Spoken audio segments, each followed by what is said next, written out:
Okay, folks, so today is the 3rd of November, 2021.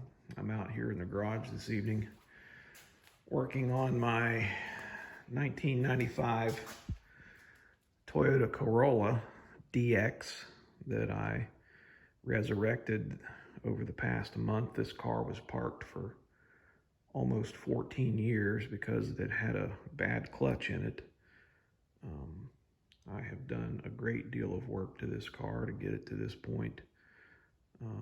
Haven't spent a whole lot of money. It's just been a lot of work. I had to go through most of the systems on this car to get it back on the road. But something that's been giving me a problem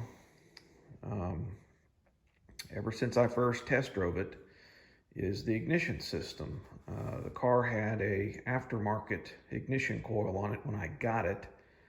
The individual that had it before me was attempting to get it running before he gave up on it, and he put a bunch of new tune-up parts on it, and that included some aftermarket ignition coil. And so after I got the car running and driving, it had a bad misfire, mostly when the engine was cold, and then after it warmed up. It happened when it was under a load at wide open throttle, and sometimes if it was damp outside, it would be misfiring so bad you couldn't even drive it. And so long story short, I went through 3 different ignition coils, plugs, wires, cap, rotor, everything, trying to figure out what was causing this problem. And what I eventually figured out is that the high voltage terminal right here on the coil that makes contact with this carbon button in the distributor cap is not insulated. It's just open, and it's not very far from these terminals on the cap here. That is the number 4 terminal right there, and that's number 3. And of course, the firing order is 1342. And so what was happening is, just as the rotor button was coming to hit right here and fire number 3,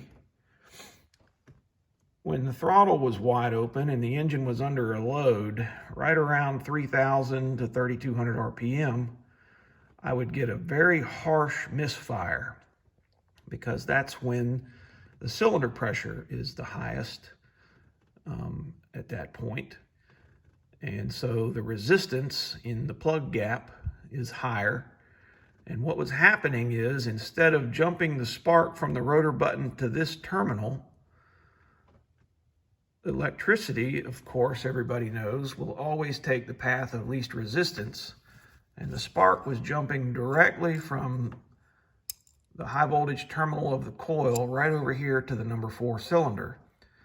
And of course, there's no backfire that occurred, because the number 4 cylinder is just 180 degrees behind number 3, and it's coming up on compression. And so all 4 valves are closed, and there's a fuel charge in the cylinder at that point. And so when the misfire occurs, it's a really hard hit right there. And sometimes it would only be just a single little blip, and sometimes it would hit 3 or 4 times before it would pass through that RPM range where it was occurring, and then it would go after that. And so I was racking my brain trying to figure out why it was doing this. And checked all these coils that I had. All of them were aftermarket. All of them had just about an identical reading on the primary side, but they each had a different resistance reading on the secondary coil, the high voltage side. And so each one of those coils is making a different amount of voltage on the high voltage side when they're operating. Of course, a coil is basically a transformer. And so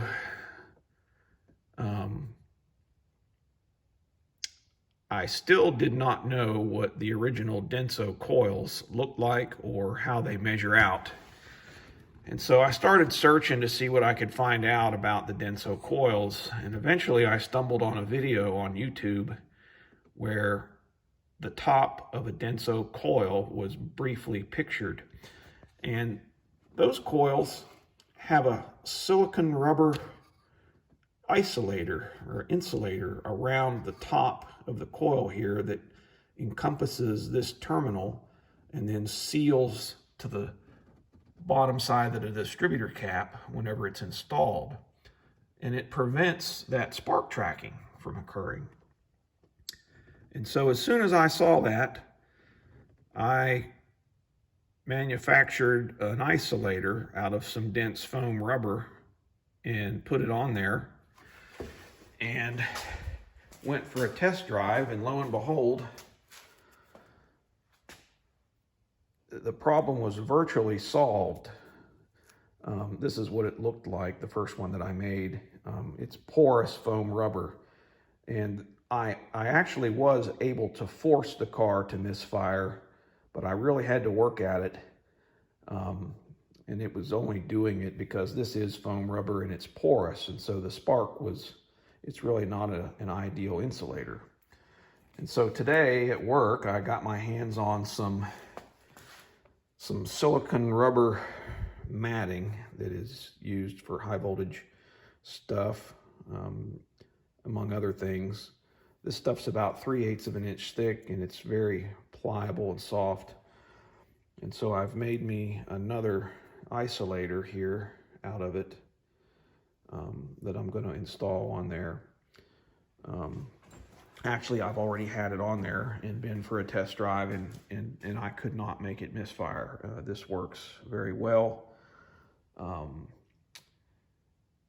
So yeah, I was very pleased to make this discovery and get this fixed, because I was about ready to set this car on fire. Hopefully this video will help out some folks that are having this same problem. That's all.